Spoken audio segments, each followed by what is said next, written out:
Hi class, it's Caitlin, and today I'm going to be talking about the counselor competency and wellness block.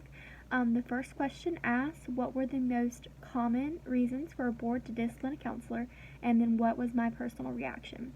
So for Florida, some of the most common discipline reasons were dual relationships, sexual relations, healthcare fraud, unlicensed professionals, criminal violations, and giving false information.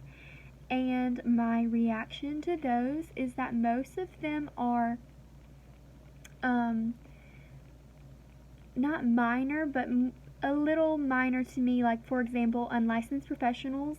If that means just renewals, then that's not a huge, I mean, it is an issue, but it's not a huge issue in comparison to like a sexual relation or dual relationships, because those can get very messy and greatly harm the client and counselor, and especially their reputation. Of course, criminal violations, giving false information, that could be counselor not telling the truth, that could be breaching confidentiality or saying that this is how it goes and it's not actually how it goes when you pay.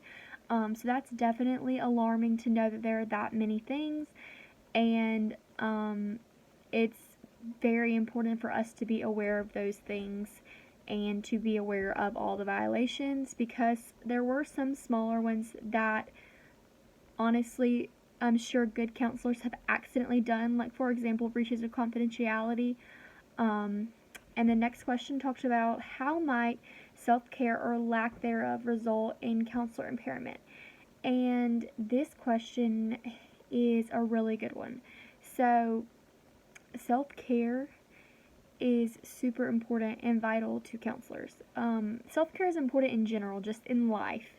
In any person's life, self-care is a thing that you need. But especially whenever your job is literally someone else's well-being, it is important for you to take care of yourself, because you cannot pour into others unless people pour into you.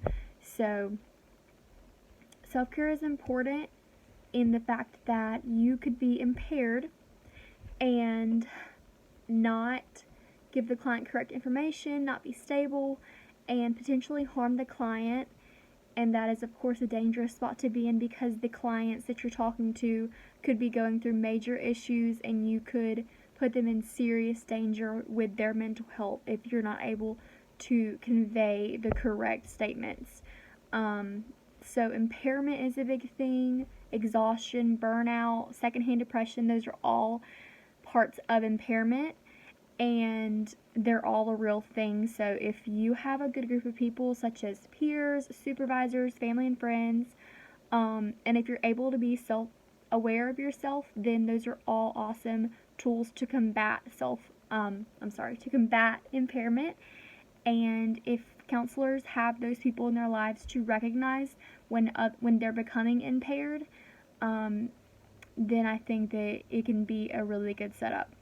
The next question asks, what does the ACA Code of Ethics and the professional counselors say about counselor wellness and impairment?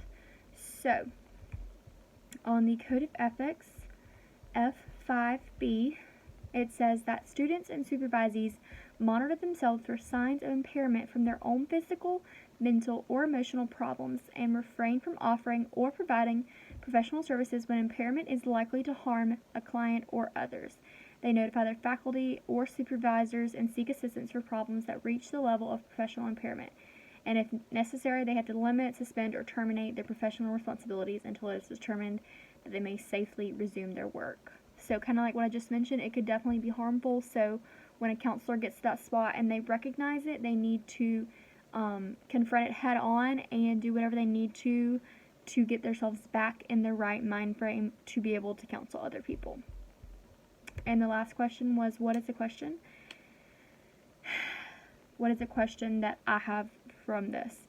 My thing is, so basically, as the years go on, and of course as counseling continues to grow, I think there will be a lot more ethical violations.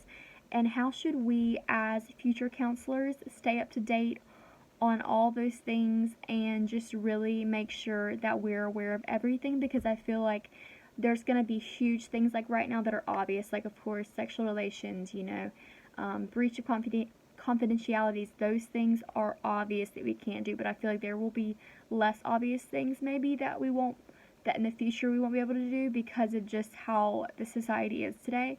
So how should we handle those things? Thank you.